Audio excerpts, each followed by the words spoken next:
आजादी का Amrit Mahotsav.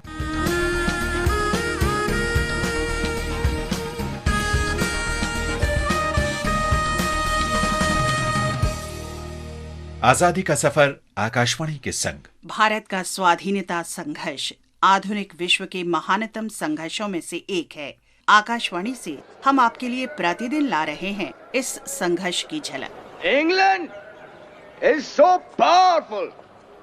Its army and its navy, all its modern weapons. But when a great power like that strikes defenseless people, it shows its brutality. Mahatma Gandhi ने 24 फरवरी 1919 को Rowlatt act के विरोध में आंदोलन शुरू किया था और मुंबई में सत्याग्रह सभा की स्थापना की थी। ये आंदोलन प्रेस की स्वतंत्रता के दमन और बिना मुकदमा चलाए हिरासत में रखने के विरोध में चलाया गया। आंदोलन के दौरान गांधी जी ने कहा, मुझे पूरा विश्वास है कि हम अपने आत्म बल से केवल मुसीबतों के जरिए ही मोक्ष प्राप्त करेंगे, न कि अंग्रेजों द्वारा निष्ठुरता से थोपे गए सुधारों के जरिए। रॉलेट एक्ट के तहत ज्यूरी की सुनवाई के बिना राजनीतिक मुकदमे चलाने की अनुमति दे दी गई और बंदी प्रत्यक्षीकरण के अधिकार को निलंबित करते हुए बिना मुकदमा चलाए ही संदिग्ध को नजरबंद रखने की स्वीकृति मिल गई। स्वतंत्रता सेनानियों ने इस कठोर अधिनियम का विरोध शुरू कर दिया। फलस्वरूप मार्च तथा अप्रैल 1919 के दौरान देश में उल्लेखनीय राजनीतिक जागृति आई। बड़े पैमाने पर हड़तालें हुईं, जुलूस निकाले गए और प्रदर्शन हुए। And that is why the Mahatma begs us to take the course of non-violence. Amritsar में 9 अप्रैल को स्थानीय नेताओं सैफुद्दीन किचलू और सत्यपाल को निर्वासित कर दिया गया। स्थानीय नेताओं की गिरफ्तारी के कारण ब्रिटिश ठिकानों पर हमले किए गए और 11 अप्रैल को जनरल डायर ने मार्शल लॉ लगा दिया।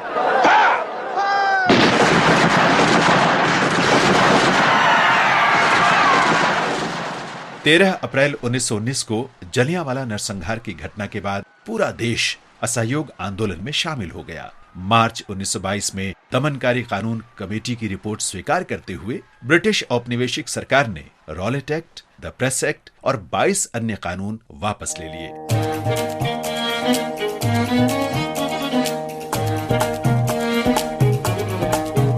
हम आज स्वाधीनता सेनानी नैनू राम का भी स्मरण कर रहे हैं। उनका जन्म 24 फरवरी 1892 को वर्तमान मध्य प्रदेश के मंदसौर जिले में हुआ था। नैनू राम कोटा रियासत में सब इंस्पेक्टर थे और बाद में स्वतंत्रता आंदोलन में शामिल हो गए। वे 1920 से 1926 के दौरान कोटा में हड़ौती राजस्थान सेवा संघ के अध्यक्ष बने और बंधुआ मजदूरी को समाप्त करने तथा कृषि समस्याओं के समाधान के लिए बराड़ और बूंदी के प्रभावित लोगों को उन्होंने एकजुट किया। 1922 में उन्हें गिरफ्तार कर लिया गया और बूंदी रियासत की जेल भेज दिया।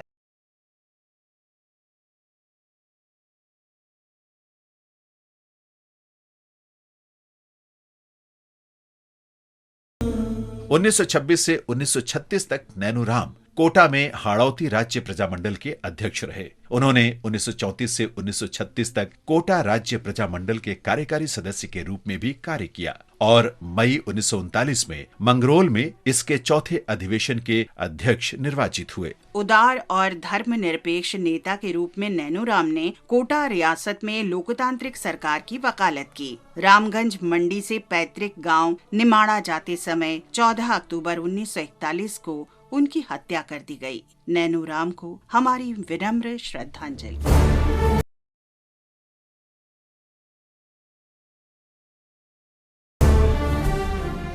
हम स्वाधीनता सेनानी शैलेंद्र दत्त गुप्त का भी आज स्मरण कर रहे हैं।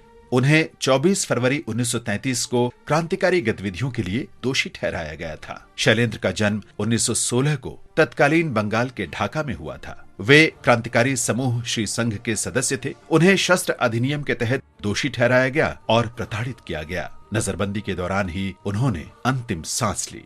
इस महान स्वतंत्रता सेनानी शैलेंद्र दत्त गुप्त को हमारी विनम्र श्रद्धांजलि।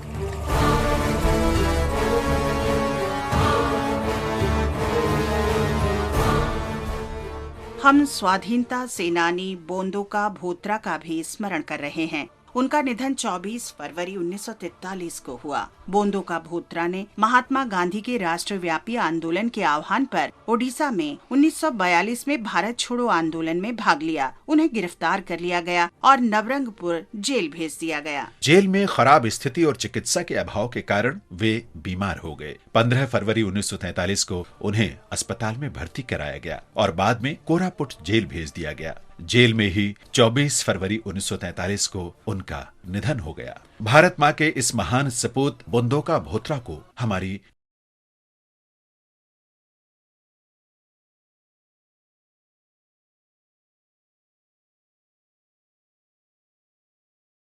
इसके साथ ही आजादी का सफर आकाशवाणी के संग की ये कड़ी संपन्न होती है। कल फिर मिलेंगे नई कड़ी के साथ।